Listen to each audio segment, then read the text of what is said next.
بھائی یہ ماڈل اور اداکارہ عمیرہ اصغر صاحبہ کی تکلیف دہ موت، کچھ باتیں ہیں، کچھ گزارشات ہیں۔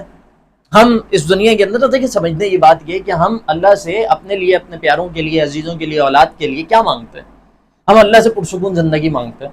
اللہ تعالیٰ سکون والی زندگی دے دیں، مزیدار زندگی دے دیں، لگژریس لائف دے دیں، کامیابی والی زندگی دے دیں۔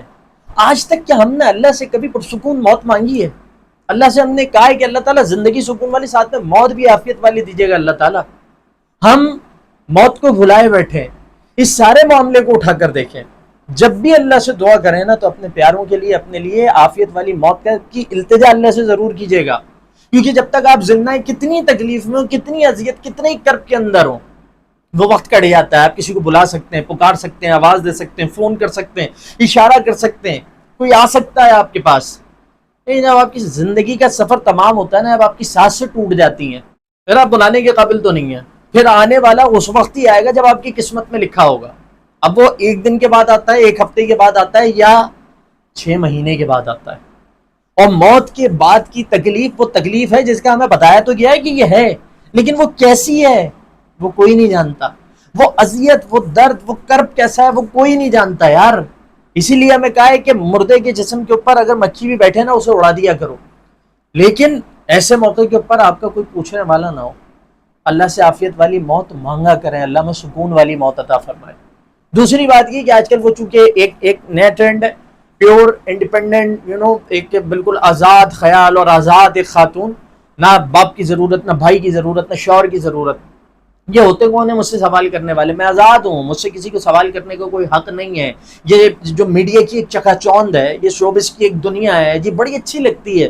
بڑے سارے لوگ آتے ہیں، تصویریں کھنچواتے ہیں، فیم ہوتا ہے، فین فالوونگ ہوتی ہے، خوشی ہو رہی ہوتی ہے، اتنے لوگ مجھے جانتے ہیں۔ لیکن یہ یاد رکھیے گا، یہ سارے لوگ جو فین بن کر آپ کے پاس آ رہے ہوتے ہیں نا، یہ صرف اس ایک تصویر کے لیے آتے ہیں جسے لگانے کے بعد انہیں 150 200 لائکس مل جائیں گے کہ یہ تم سے مل کر آیا ہے۔ اسے کوئی غرض نہیں ہے تم جیتے ہو جیو، کوئی غرض نہیں ہے تم مرتے ہو مرو۔ کسی کو کچھ نہیں پڑا، کسی کو کوئی فکر نہیں ہے آپ کی زندگی سے۔ اتنے عرصے تک یہ خاتون سوشل میڈیا سے اور منظر عام سے غائب رہیں، کسی کو فکر تھی؟ کسی نے جا کے پوچھا؟ کسی نے فون کیا کہ کہاں ہو؟ دکھائی نہیں دیتی۔ سب اپنی زندگی کے اندر مصروف ہیں، سب اپنی زندگی کے اندر رہ رہے ہیں۔ خاندان سے، فیملی سے ناطہ توڑا لو، دور ہو جاؤ۔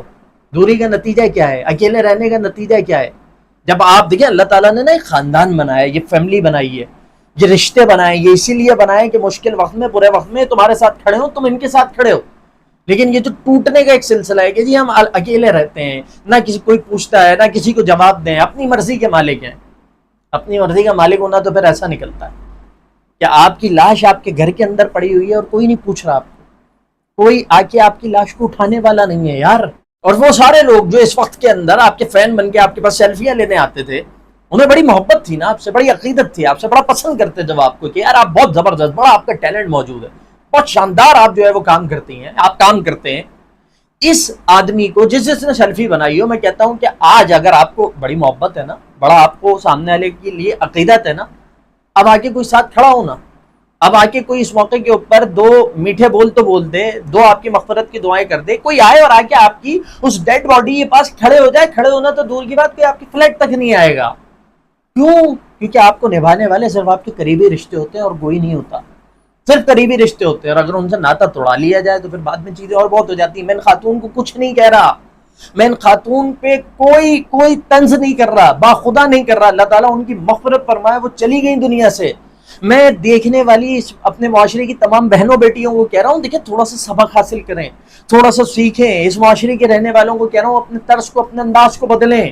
ہمارے معاشرے کے اندر 2 قسم کے علاقے ہیں، ایک لیٹ کلاس کے علاقے اور ایک ہم جیسے غریبوں کے علاقے۔ مجھ سے اکثر لوگ کہتے ہیں تم لانڈی چھوڑ کے کیوں نہیں جاتے، تم اپنے علاقے سے شفٹ کیوں نہیں کر جاتے؟ میں اپنے علاقے کو اسی لیے نہیں چھوڑتا کہ ان گلیوں کے اندر محبت موجود ہے۔ میرا برابر والا، میرا خونی رشتہ دار تو نہیں ہے، لیکن اس کو میری پرواہ ہے کہیں نہ کہیں، میری فکر ہے کہیں نہ کہیں۔ میں علاقے کے اندر 4 دن نظر نہ آؤں اور اس کے بعد کہیں دکھائی دوں تو روک کر علاقے کے لڑکے، جوان، بوڑھے پوچھتے ہیں کہ یار کدھر تھا بھائی، کہاں تھے، کیا کر رہے تھے، نظر کیوں نہیں آ رہے تھے، خیر تھی، سب امن تھا، رات کو 3 بجے کیوں آ رہے ہو، سب خیریت کی بات ہے۔ ایک لاش ایک خاتون کی اس کی فلیٹ کے اندر 6 مہینے سے پڑی ہوئی ہے۔ اس فلیٹ کے متعلق اہل علاقہ جو دیگر لوگ رہتے ہیں وہ یہ بتا رہے ہیں کہ یہاں سے کبھی چیخ پکار کی آواز بھی آتی تھی، کسی نے جا کر دروازہ بجا کر پوچھا نہیں کہ بیٹا پرابلم کیا ہے، بیٹا پریشانی کیا ہے۔ کیوں چیخ پکار کی آواز آتی ہے؟ کوئی تنگ کرتا ہے، کوئی آ کے دھمکاتا ہے، کوئی مارتا ہے، کوئی پیٹتا ہے، کیا پریشانی ہے؟ کوئی نہیں گیا۔ وہ 6 مہینے تک اپنے گھر سے نکلتی آتی جاتی دکھائی نہیں دی، کوئی نہیں گیا۔ ہم جن علاقوں کے اندر رہتے ہیں نا بھائی بہت اچھے ہیں۔ مجھے اکثر لوگ کہتے ہیں کہ یار لانڈی سے نکلو، کسی بڑی جگہ کے اوپر چلے جاؤ، چھوٹا علاقہ ہے، معمولی علاقہ ہے، لیکن بھائی ہم جن علاقوں کے اندر رہتے ہیں، ہمارے گھروں کے اندر کوئی سانحہ پیش آ جائے تو ہمارے رشتہ دار بعد میں آتے ہیں، پہلے محلے والے کھڑے ہوتے ہیں۔ یہ ہے ان چھوٹے علاقوں کی محبتیں، اور یہ فرق ہے کہ ایلیٹ کلاس کے اور غریبوں کے علاقوں کے اندر زمین آسمان کا فرق ہے۔ یہ جو ایلیٹ کلاس کے علاقوں میں اسپیشلی ڈی ایچ اے کی ہم بات کریں، اس طرح کے دیگر علاقوں کی بات کریں، دنیا کو پرسنلائز کرنے کے نام پر جتنا سوشل جو ہے نا وہ ڈسٹینس معاشرے کے اندر پیدا کر دیا ہے، اس کا نتیجہ یہ ہے کہ لوگ اپنے گھروں میں اپنے فلیٹ کے اندر جان سے چلے جاتے ہیں، ان کی لاشیں پڑی رہتی ہیں، کوئی آ کر پوچھنے والا نہیں ہوتا۔ یہ سب کچھ ہم نے گوروں کی نقل میں کیا، اور جو کچھ ان کی سوسائٹی میں آج سے 30 سال پہلے ہوتا تھا، آج وہ سب کچھ ہماری سوسائٹی کے اندر ہو رہا ہے۔